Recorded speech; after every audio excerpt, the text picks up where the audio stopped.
The sheriff's patrols would be cut, money to fight the heroin epidemic would be reduced, and it would cost you more to sell your house. Those are among the proposals for Hamilton County's budget for 2019. The county faces a $29 million deficit next year, which needs to be wiped out. Local 12's Jeff Hirsch looks at the impact the possible changes could have on you.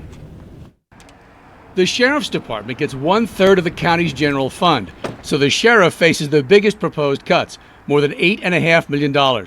The only three townships which do not now help pay for sheriff's patrols, Whitewater, Harrison, and Crosby, would lose patrol cars which now drive through those communities. This would reduce the proactive patrol beats that occur and mean that the sheriff would only be responding for calls for assistance in these three townships, absent restoration of that budget or absent some other contractual relationship with those townships to offset a portion of that cost. Fees for using the county's 911 center would go up, meaning less money for local jurisdictions to fight crime. The struggle against opioids would be hit, $500,000 fewer dollars for treatment and response programs, plus the county would drop out of the heroin task force. The prosecutor's office would lose $1.5 million. Prosecutor Joe Dieter says that would mean laying off 38 attorneys.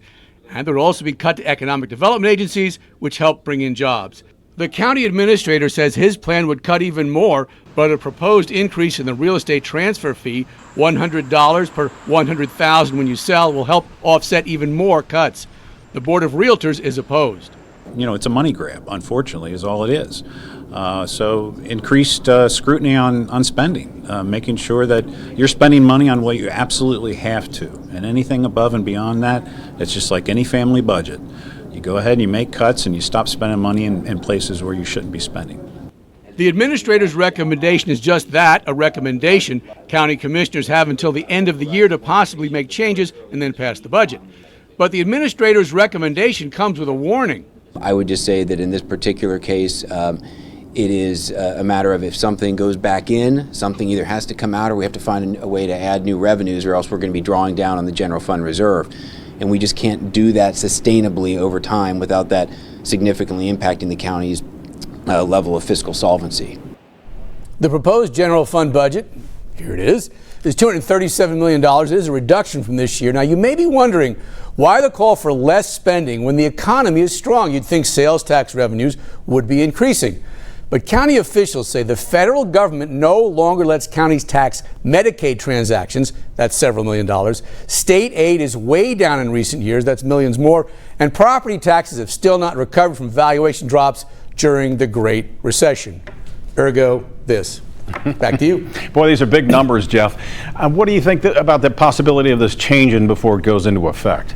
You know, it's political. There's going to be a lot of pressure. I think the three western townships, which have gotten the no-cost patrols in recent years, that's always a kickback. That always comes up. As the Board of Realtors said, there's probably going to be a pushback on the transfer tax. So something probably, there'll be some pages changed in this thing. But on the other hand, as the county administrator said, you got to come up with the money somewhere. Yeah, you sure do. Thanks very much, Jeff Hirsch. And speaking of the Great Recession, the number of county employees since then has dropped significantly. There are now 2,300 workers covered by the general fund, and that's down 700 since 2008. More job reductions are possible under this proposed new budget, but there, as Jeff said, is no final number. We'll keep you posted.